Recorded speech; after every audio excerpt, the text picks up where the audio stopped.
Do you like to drink dry wine? If so, you're in luck. This video is for you.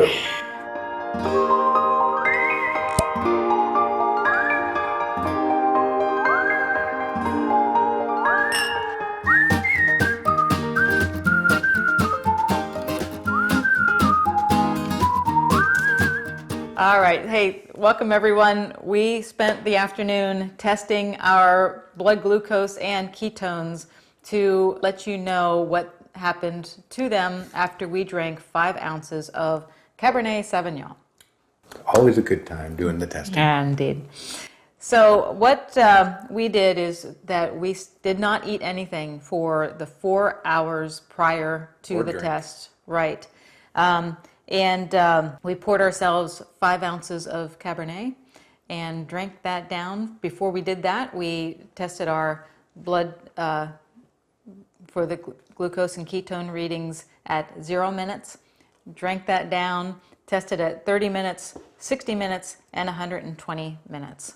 Yep. And here was our hypothesis that we were testing. So our hypothesis was that drinking a dry red wine would not knock us out of ketosis or raise our blood glucose.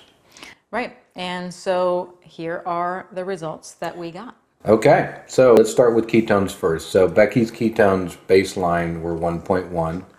At 30 minutes, she had dropped to 0.8, so that's a 0.3 drop. At 60 minutes, she was at 0.7, and at 120 minutes, she was at 0.8. So from where you started, you had a 0.3, you ended up 0.3 lower. Mm-hmm.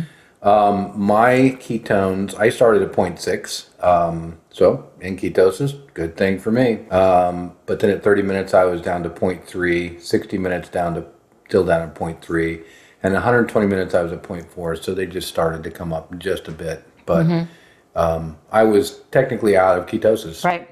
So our hypothesis was dry wine would not knock us out of ketosis.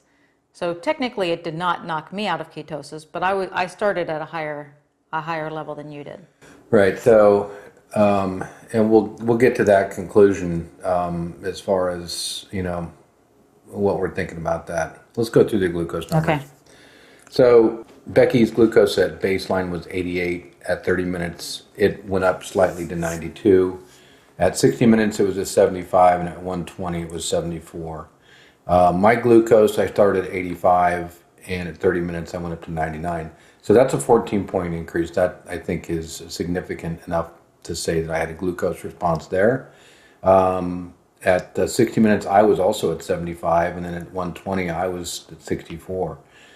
So with our conclusions, does this knock us out of ketosis?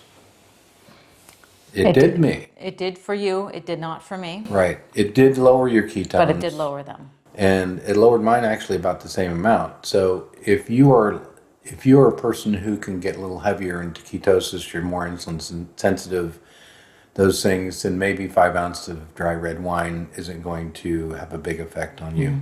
If you're somebody like me, it did knock me out of ketosis. Now, the other part of that was, is it going to raise our blood glucose? So your rise of 4 from your baseline to 30 minutes, I think, was pretty insignificant.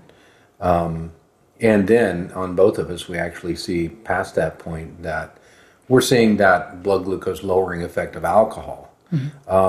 Mine, though, from my baseline of 85 to my 30-minute test of 99, that's 14 points. I think that's significant enough, and I think I could have had, some insulin, response because of that. But then, right away, I'm getting that same lowering effect due to the alcohol at 60 and 120. Right. So again, you're you, I'm me. Right. Right. And so the question people are really wondering is, can I continue to drink dry wine while I'm on a ketogenic diet? And I would say that you do run the risk of reducing your ketones when you do drink it, and you will get a drop in glucose. But we saw that with alcohol when we did our beer test as well. So it is a bit of something to be aware of. What I would probably recommend is that you try it and monitor your weight loss and see how it is working for you, and it might depend on your metabolism. It's always a conundrum between the two of us because we react differently a lot of times. So Yeah, it's and kind we're of a not, sideways yeah, thumb. We can't really give it a thumbs up. We can't really give it a thumbs down. right. As with everything, this is a test between the two of us. So if there's something that you want to try out in your ketogenic diet, you really need to test it yourself and see how your particular body and your particular metabolism is going to react. Yep. And the last thing I would want to add is that we tested this on empty stomachs with no food involved. So this would be a before dinner drink, and we don't know what happens after we add food in.